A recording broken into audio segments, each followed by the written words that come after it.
So I know people lose their minds over Buffalo Trace. Let's talk about it. Yeah. Buffalo Trace. Here in Texas, You get people fainting over Buffalo Trace. people lose their minds over Buffalo Trace. They're like, oh.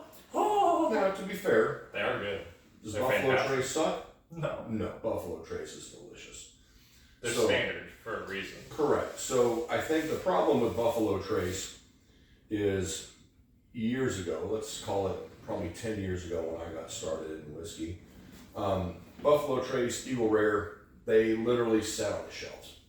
It was just a normal bottle of whiskey. Like most whiskey. Yeah, nobody cared. Fun fact, Buffalo Trace, they didn't have this even as a distillery. So when they first got started, not first got started, but they had the E.H. Taylor, the Eagle Rare, the Blantons, all the other stuff. And the distillery was called Buffalo It was Trace. called Buffalo Trace. They didn't have a product Called Buffalo. called Buffalo Trace. I did So not know that. marketing 101, they're like, hey, we need to have a product called Buffalo Trace to make our product a little more popular. Now, to be fair, Buffalo Trace, you've got, not only what we have here, you've got Rock Hill Farms, LRT Lee.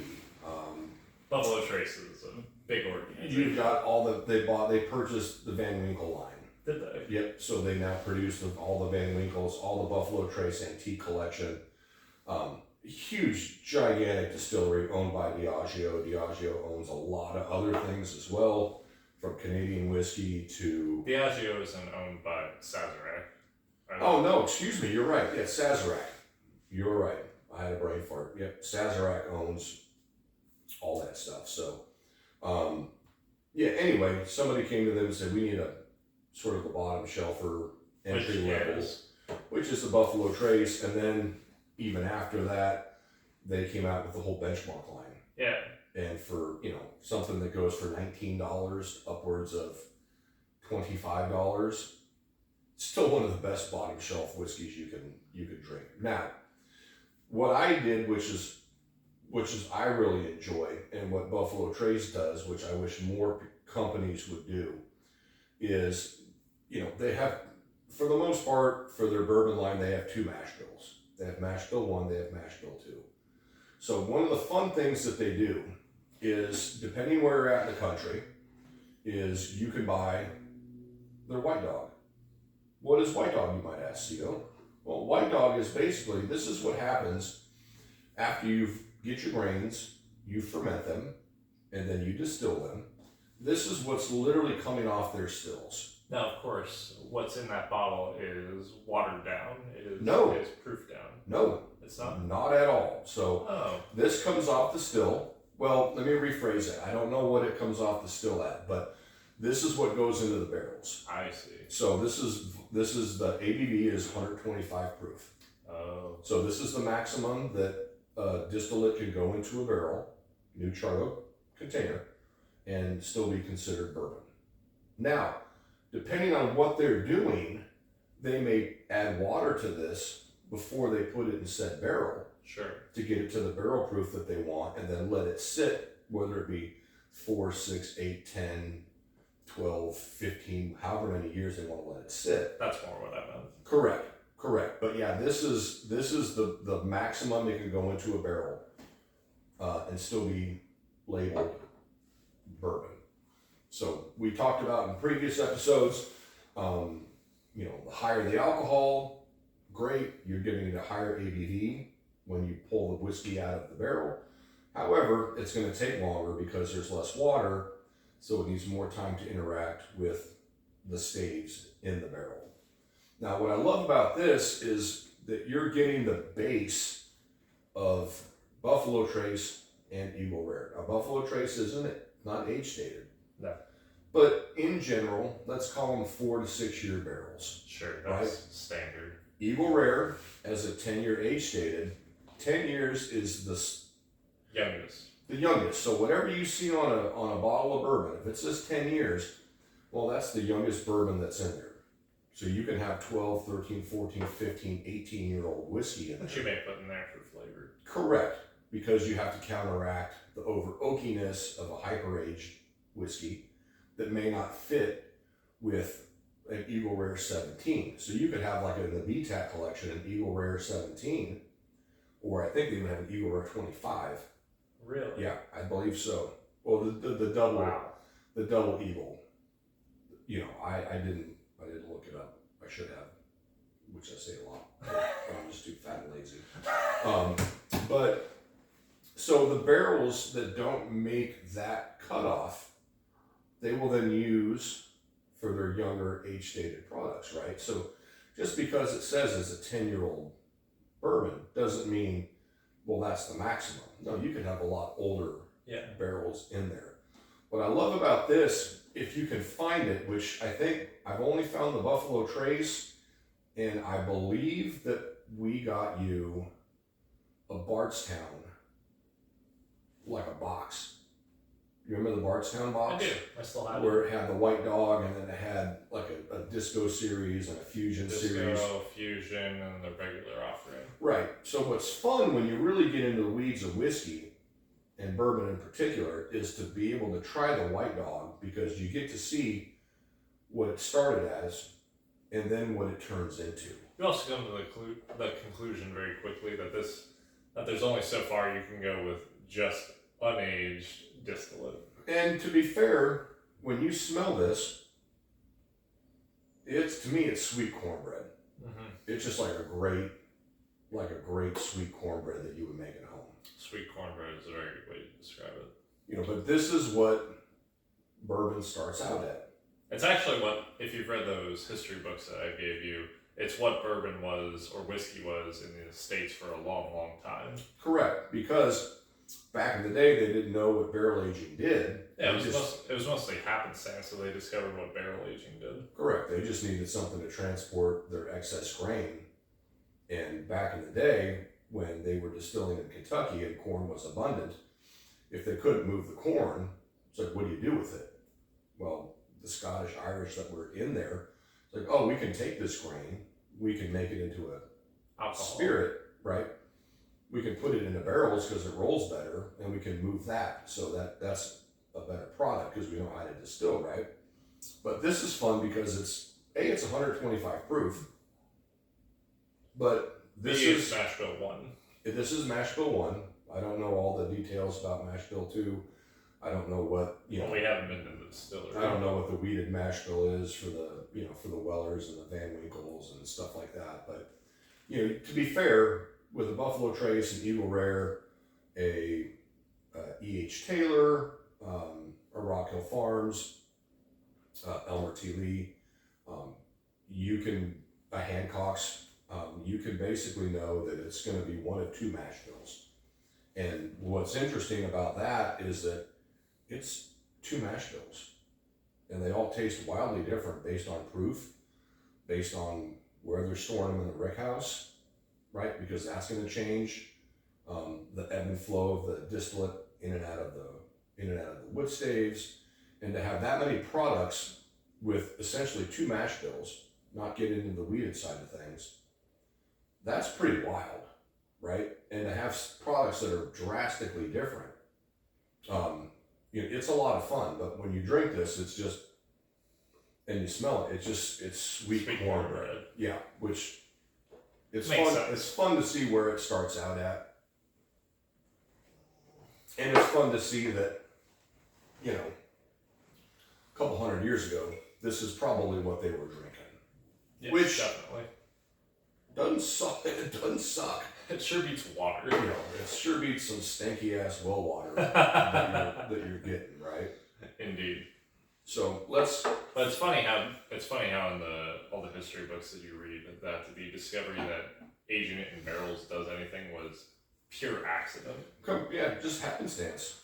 And in Kentucky, where a lot of these distilleries come from, the reason that white oak was so prevalent was because white oak grew there. Mm-hmm. And they're barrels, so they roll much easier than a big square box. Or even a gourd. Yep. So your Buffalo Trace is your standard. It's Buffalo Trace.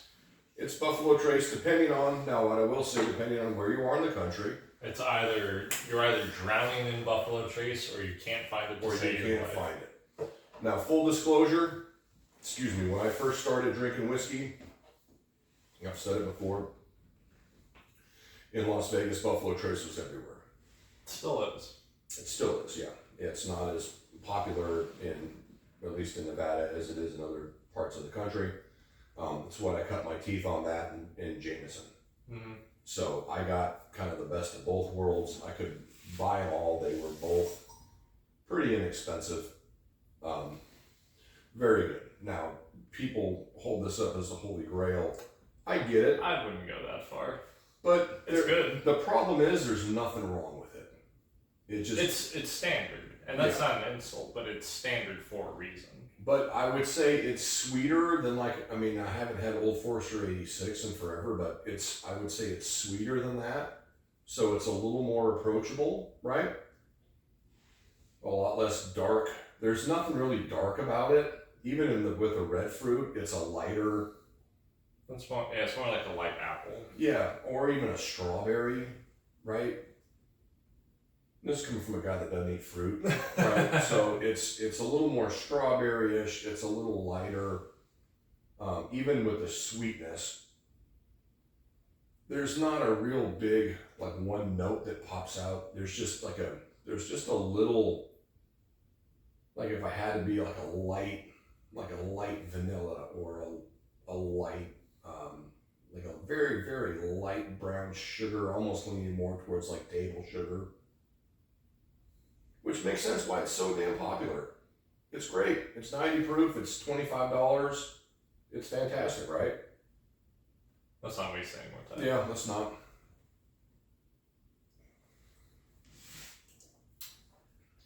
Brown sugar and cherry. Just very good. You get a little bit of spiciness from the rice spice. Just a bit. But not overwhelming. Just enough to let you know that you're drinking bourbon. It's a little thinner, obviously at 90 proof. Is it 90 or 95? I think it's 90. You'll have to look. That's 90. I just saw it. Yeah, that's right. You were correct. Yeah, it's 90. It's good. It's a good, very good bottle of whiskey. Even the only reason why you and I will individually tease people who jump up and down and do a backflip for Buffalo Trace, it's kind of a normie pick. Yeah, and like I said, for me the problem is I've got a sweet spot for Buffalo Trace because it was my introduction into bourbon. Obviously I drank Jack and Coke and Makers and Coke and stuff before, but when I really got into it, this was my first bourbon that I experienced. Like I used to tell people when they would come in and ask about drinking whiskey, I'm start on the rocks. Right? And then 5 rocks become 4, which become 3, 2, 1. And I only know that because I did it. And then eventually you're sipping it neat. I think the only problem, and I put that in air quotes deliberately, is that it's the same thing as if you're a fan of movies and you come up and say, my favorite movie is The Avengers. Okay. It's kind of it's a basic pick. It's a good movie, but it's also not the most complex movie. Sure. It's going for a simple story, simple narrative, and it executes on that well. Very well. Because it's simple. Yeah. Buffalo Trace is simple. And that's not an insult. And that's not an insult to the guys doing the gals doing the distillation. They are masters of their craft. It takes a lot of effort to be simple.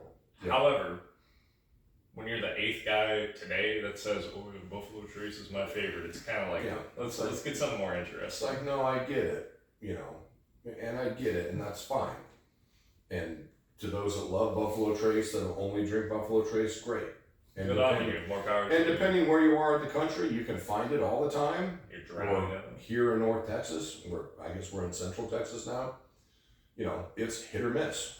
Sometimes there's gallons of it. Sometimes there's 1 gallon. None. Yeah, and sometimes there's just 0. And if you're only going to stay to one particular brand, and I get being brand loyal, but at the same time, if you look at our room in here, I'm not brand loyal. I have tons of everybody because I love the fact that every little tweak, and we've talked about it before, from where they get their grain to how they ferment to the type of yeast that they use to the stills that they use, to how the barrels are placed. Are they placed on their sides? Are they placed vertically? Are they palletized? Where are the rick houses? Are they near creeks, which Buffalo Trace right now is not really happy because, with those current rains, they got flooded out, and a lot of other distilleries did too. And I know they lost a building or a. They lost the rick house, didn't they? I don't think I think they lost like a portable office because it was next to the creek, and the creek got washed away. That's not so bad. That all It's better than a rick house, right? But yeah, that's a lot of whiskey. But yeah, that all influences what your bourbon turns into. And I love Buffalo Trace. I just think that when I was at the store, I kept trying to turn people on to other, like, let's take the next step, because it's very easy. If you're a Ford or a Chevy guy, it's very easy to go, I only drive Fords, I only drive Chevys. Right? It's like, oh, that's cool, and they work, and they're great cars. But have you perhaps considered the merits of other motor vehicles? Correct, and that's the beauty with. But some people they don't want to. Some people they don't want a complicated relationship with their spirit. They don't want to think about it too much. And I think that's really the benefit of Buffalo Trace. The only issue, and I'm not going to put that issue in air quotes. The only issue with Buffalo Trace is that it gives people this idea that they are whiskey connoisseurs, because they're like, oh yeah, I love Eagle Rare because it has a fancy bottle and it is good. Oh, delicious. That's like, if I give you Jack Daniel's Coy Hill, you're gonna be knocked on your seat. Yeah, and that may be a little too much because of the proof, but I guess the fact is you could probably find some other distilleries that you could have fun with. Right. And now, so we this didn't go like an Old Forester 100. Sure, which we've talked about. So this is your standard Eagle. God Lord, I can't speak today. You alright? No, I'm having a stroke. Eagle Rare 10 year. Now we do have a couple of store picks, which are kind of fun. But this is the standard offering. This is a standard offering. A lot of tasty notes.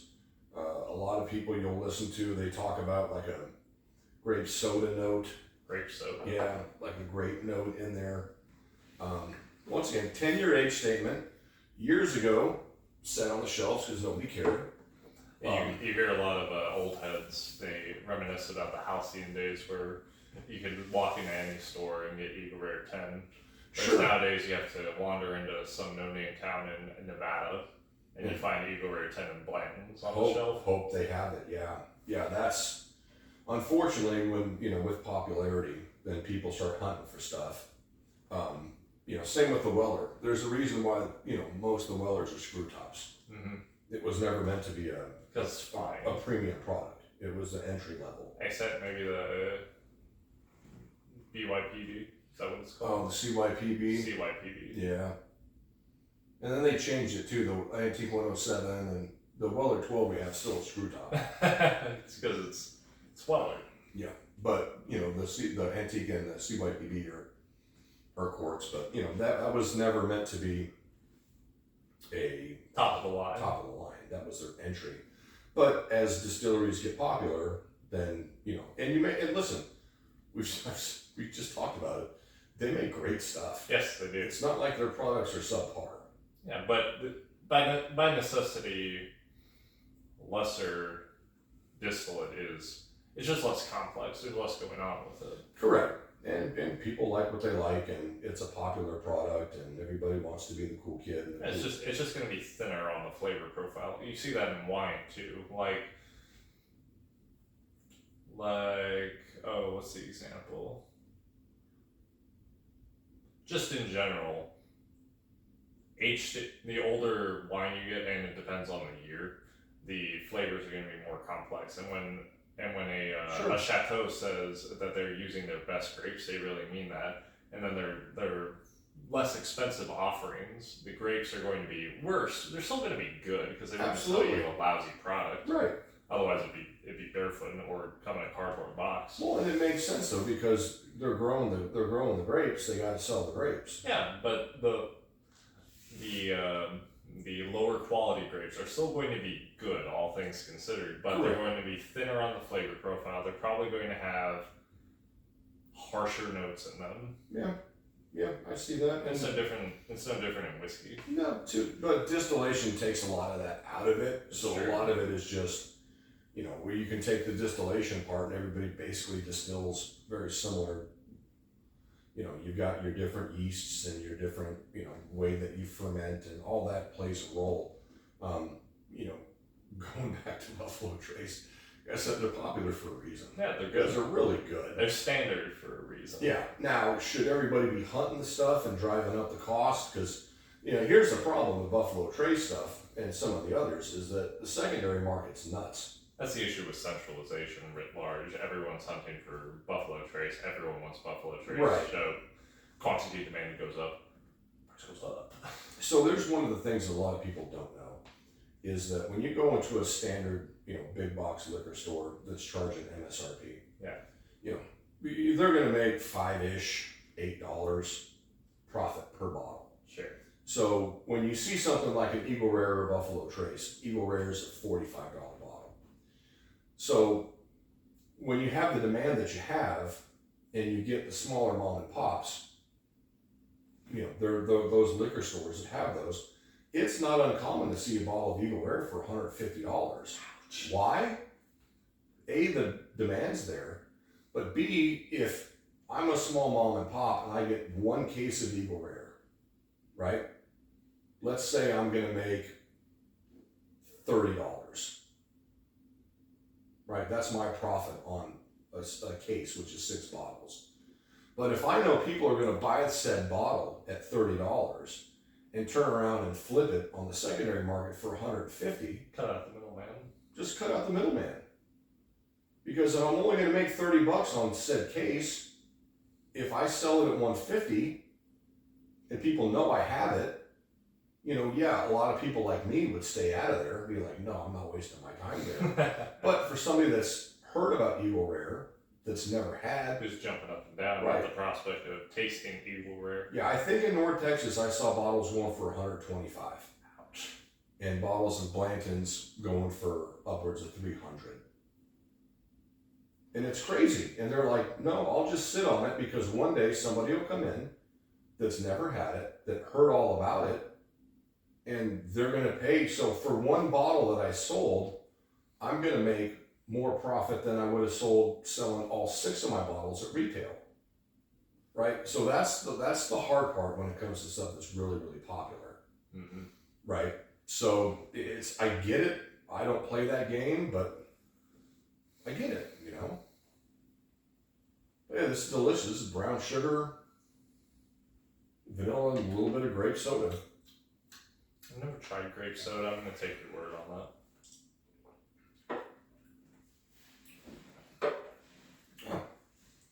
Spiciness from the rye. This is still relatively low proof. This is 90-95 proof.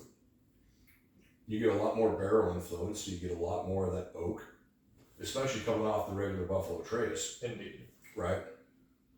I think the most prominent note is whatever you're identifying as the grape soda note. Since I don't know what grape soda tastes like, Yeah. it's just kind of a weird, unidentified note. It's more of a feel berry, weird. like a berry note. Yeah. You're not as old as I am, clearly. You don't say. So we grew up drinking grape soda, but there's almost I would go to the barrel aged stout world Oh, sure. where sure. you're getting more into the figs and the really dark I can see dates that. and fruits. Yeah. So something that's sat in a barrel for a minimum of 10 years, I think that's where the grape cola notes come out, where it's just more barrel influence, and it's once again it's fantastic. But if we're going to talk about Buffalo Trace and like 10-year age statement products, that's pretty much impossible to find.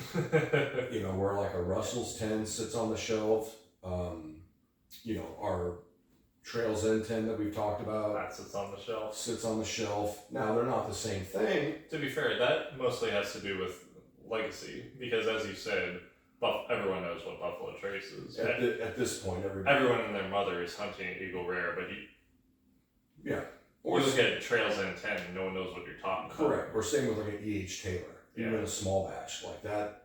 That's still, I would almost call E.H. Taylor small batch allocated. That's a fair way to describe Which is it. crazy which I would almost call an Eagle Rare allocated. It might as well be. And Buffalo Trace, depending where you're at in the country, is kind of close. You could consider it as allocated. You know, it's really, really hard to get. But for whatever reason, because Wild Turkey's not as popular as Buffalo Trace, you can find a Russell's 10. You go pretty much in any decent liquor store to find a Russell's 10 year sitting there. No. That goes to show the power of marketing. Yeah, and just overall popularity. Like Buffalo Trace that kind of stuff. I mean, out of all the whiskey distilleries that there are in this great country, Buffalo Trace is the only one that paid for an ad spot on Mr. Joe Rogan's show.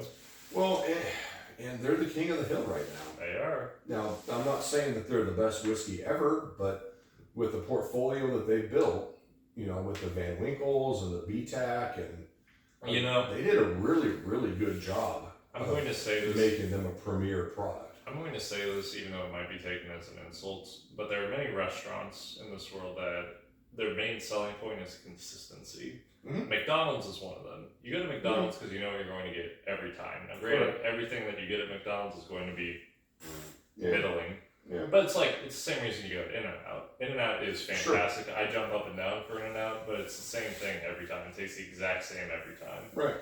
Buffalo Trace is very similar. It's consistent. You could argue with most of these distilleries that, you know, especially for their standard products, not their single barrels, not their, you know, their store picks, but that's the idea. They're going to be pretty consistent. They have to be, because you want to sell the same product every time. And what makes it so hard is that every barrel is different, which is why I give the blenders and the tasters so much credit. And that's why we give the gents at Buffalo Trace so much credit, because they are masters of their craft to get it 100%. As consistent as Buffalo Trace, Eagle Rare, E.H. Taylor is. Sure, absolutely. They are fantastic at what they do. They're phenomenal, and that's why they get paid what they get paid, and you know, they get paid to drink whiskey and they enjoy it. Brothers gotta get paid. You know, it's all good and it's great, you know, but every distillery at some point, you know, has to have that consistency, right? And then if you're big enough, then you can play with different barrel picks and things of that nature and kind of really showcase what you're doing as a distillery. But, you know, in the world of mass distribution, you know, you want something that's going to basically taste the same every single time, because we're human beings and we like consistency. We like consistency. We like our routines. Right. I'm a big routine guy. You are the routine guy. I get it. But as far as legacy distillers are concerned, especially legacy distillers, Buffalo Trace is the best at consistency. It's tough to beat. You know, I mean, you can take with the line of products that they have. They're the king. You know, there's a reason why secondary markets, their stuff is always up there, because people will pay to get the stuff that they can't just find on the shelves. And unfortunately, you know, because it's so good, unfortunately, a lot of people can't find what they like when it comes to this. So, full disclosure, we talked about it a little bit earlier, Buffalo Trace makes Benchmark. Yes, they do. So I would have a lot of people come in looking for Buffalo Trace and had never heard of Benchmark. And it's like, well, no, Buffalo Trace makes, you know, they make Benchmark. I mean, the people that know Elmer T. Lee, Rock Hill Farms, Hancock, stuff like that, E.H. Taylor. But, you know, they're lower sort of bottom shelf offerings. So I turned a lot of people on to Benchmark. And they're like, it's the same distillate. I'm like, to be fair, that's the old adage in retail. No one ever reads anything. Yeah. As in, no one does the bottle rotate and reads the label that says, "Oh, it's distilled by Buffalo Trace." Sure, and that's what I would do. I'm like, look, it says distilled by Buffalo Trace. Like it's essentially the same product, just going to be, you know, a little bit younger. Yeah. Hence the reason it's a $20 bottle instead of a $25 or $35 bottle. You know, but if you really crave Buffalo Trace, you know, you have some places to go, which is what I love about Buffalo Trace, is that you can explore the whole distillery, right? Which is kind of one of my pet peeves about like a Woodford product. Like if you love Woodford and you don't want to go to Old Forester, it's like, where do you go in the Woodford world? You don't. There's not. I mean, if you go to the Masters Collection, good luck. Yeah, but now you're dropping $130, $150. And I just saw again today the double oak was sitting in the case for $196. The double oak, you mean? Yeah, the double oak, $196, and I'm like, 96 at 90.4 proof. Let me just get right on that. You know, if you got to spare $200, great. I didn't want to get in trouble. You know, I'd love to own one, but yeah, Buffalo Trace is fantastic. My only complaint is, you know, people get so locked into a particular brand and brand loyalty. It would be nice if I'm in general a staunch opponent of brand loyalty, because these organizations don't care about us as individuals, so we should take advantage of their generosity and try as many offerings as is possible. Sure. Now, I would say that, as full disclosure, I love sriracha. Yeah. I've tried the Trader Joe's. I've tried the generic. It's not as good. Sriracha is the only red sauce that I'm going to eat. We would argue, however, that for how good and consistent Buffalo Trace is, there are many other distilleries doing many more interesting things. I love Buffalo Trace, but I would say use Buffalo Trace as a springboard. Get comfortable with their products. I would highly recommend, if you can ever find like the White Dog, just for pure nerd stats. It's really cool to see what it started off at. Influences the rest of the line. Correct. It's awesome to see what it comes off right at the still. It's cool to see what it tastes like at 4 to 6 years. It's cool to see what it tastes like at 10 years plus. And that's a really neat thing. North Texas, I can still find these, not very often anymore, but before we left Dallas, there were plenty of stores that still had them. And you might be able to ask your local store if they can even get something like that, which I would imagine they could. But yeah, it's a fun thing to try. This is a great experiment, especially if you're super curious about bourbon, just to see, you know, what it starts out as, and then see the maturation process. But yeah, they're fantastic. You know, I don't have to tell people not to sleep on Buffalo Trace because they already know, but if you like Buffalo Trace, there's places to go. Like even going from Buffalo Trace to a Four Roses, you know, small batch select, or a Four Roses single barrel, or, you know, kick up your spice and your cinnamon a little bit and start getting into MGP bourbon.